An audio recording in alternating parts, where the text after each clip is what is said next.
Hello class, welcome to ceramic building. This time we're not going to use the pottery wheel, we're going to use our hands. And one thing we want to make sure of is to always seal the bag, always close that bag so that we can continue using that clay and it doesn't dry out. Then we're going to knead the clay like dough. We need this clay to be nice and solid and well worked out. And then we're going to use the tabletop to stretch a slab of clay by tossing the clay gently down on a diagonal, right? Diagonal, so that the momentum of the clay carries through and starts to stretch the clay in a uniform way. Notice that I'm constantly uh, making sure that it keeps its form and flipping the clay, making sure it's not sticking to the table, and a little step at a time makes the work so much easier. And that first step of kneading the clay was absolutely necessary. If it's tearing on you, it's because you didn't knead the clay or the clay is too dry or too wet. So make sure that you have the right consistency for that clay. The next thing we're going to do is we're going to cut our parts for the design that you've created in Tinkercad. So you should have your computer in front of you so that you know which parts you need and how big and what size and what shape so that you can complete your assignment.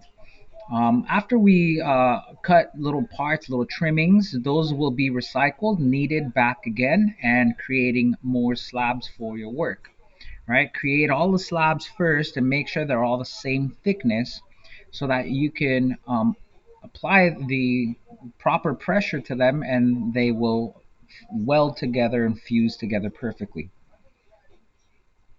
After we have our parts, then we're going to use a scraper tool and we're going to scrape those edges so that the joints adhere to each other and weld together or fuse together perfectly. So you do that all the way through all of your parts. And from the time that you've taken the clay out of the plastic bag to the finish point should be about 40 minutes, right? Because we want to make sure that the clay doesn't dry up too much, and when we press the joints together, notice both sides are scraped or scored. And we're going to press those really firmly together. They have to be airtight and we have to press them firmly so that it welds together inside of the kiln. So we do that for all of the joints in our clay. And yes, it's going to be a little wobbly. We call this state of the clay, we call it the leather hard stage, right? So it's about as flexible as leather, but also begins to hold its shape like leather, right? And then notice in my example, I'm gonna go ahead and put the bottom part on after I scrape all of the parts, and then I flip it, and whichever way you're gonna leave it alone and let it dry, that's the way it's gonna dry. So you only have one chance to make sure this is straight.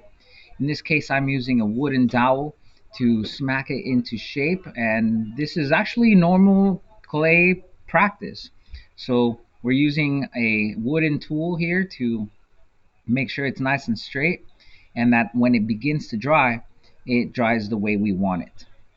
In this last stage, we're going to add the extra details. In my case, I'm adding the little legs for the work.